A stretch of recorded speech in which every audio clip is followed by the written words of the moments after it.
Les faits qui ont été retenus par la justice française sont l'arrestation, la séquestration suivie de torture. La disparition en droit français n'existe pas, donc a été retenue une qualification juridique qui existe, à savoir la séquestration suivie de torture. Donc ce sont les qualifications pénales sur lesquelles la Cour va se fonder, en sachant que, comme il s'agit de catégories criminelles qui normalement sont prescrites en 10 ans, dans les 10 ans qui suivent la commission du crime, il fallait trouver un moyen juridique, il fallait s'appuyer sur une jurisprudence, sur un usage, pour passer ces 10 ans de prescription, dans la mesure où les faits sont des faits entre 73 et 77. Donc cela veut dire que, théoriquement, la prescription aurait dû commencer dès 77 ou plus tard. Donc pour passer ce temps de prescription au-delà duquel, c'est-à-dire de 10 ans, au-delà duquel on ne peut plus saisir la justice, il a été fait recours à un principe très couramment employé qui est celui de l'infraction du crime continu, c'est-à-dire que le crime continue à se perpétrer tant que l'infraction n'a pas cessé. L'infraction de séquestration, elle ne cesse toujours pas aujourd'hui puisque la personne, ni vivante ni décédée, n'est réapparue.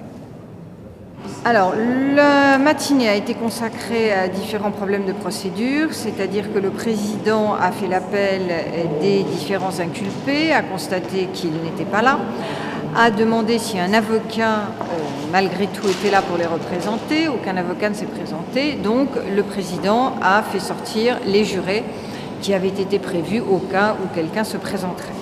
À la suite de cela, le président a demandé à ce qu'on nomme les parties civiles qui s'étaient inscrites tardivement dans la procédure, donc les nouvelles constitutions de parties civiles, celles qui étaient moins anciennes, mais que j'ai quand même rappelées, entre autres celle de l'association des anciens prisonniers politiques chiliens en France.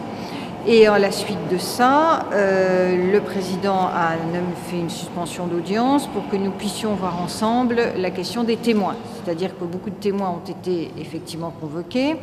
Certains ont reçu de leur convocation, pas reçu leur convocation, donc leurs arrivées sont un petit peu espacées dans le temps. Certains n'ont pas pu venir du tout, donc lorsque nous, les avocats, nous avions une explication pour le fait qu'ils ne venaient pas, nous l'avons donnée.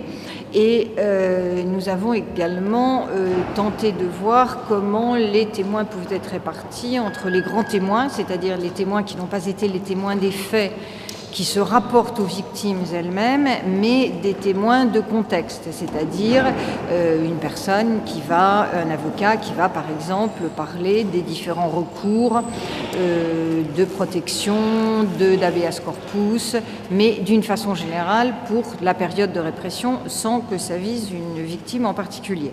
Donc il y a ces grands témoins et il y a les témoins spécifiques de chaque cas. Dans certains cas, des témoins visuels, des témoins qui étaient présents, dans d'autres cas, des témoins qui sont des experts sur telle ou telle question. Par exemple, sur le plan Condor, c'est très caractéristique. À la suite de ça, de cette répartition des témoins, le président a donné un petit peu un agenda de la semaine de travail, c'est-à-dire que nous allons terminer demain matin la lecture de l'ordonnance de renvoi. Et l'après-midi, il y aura 3 grands témoins qui vont présenter leur témoignage. Et vendredi, nous commencerons à écouter un premier cas, le cas de Klein. Donc le président a fait tout ça ce matin. Ensuite, il y a eu une pause pour le déjeuner et après cela, il a attaqué la lecture qui est obligatoire, fondamentale, sinon la procédure serait irrégulière, de l'ordonnance de renvoi. Alors effectivement, il y a 400 pages. Qui sont très détaillées. Il y a une partie sur les faits et ensuite il y a une partie sur le droit, c'est-à-dire sur quel fondement juridique ce procès est construit.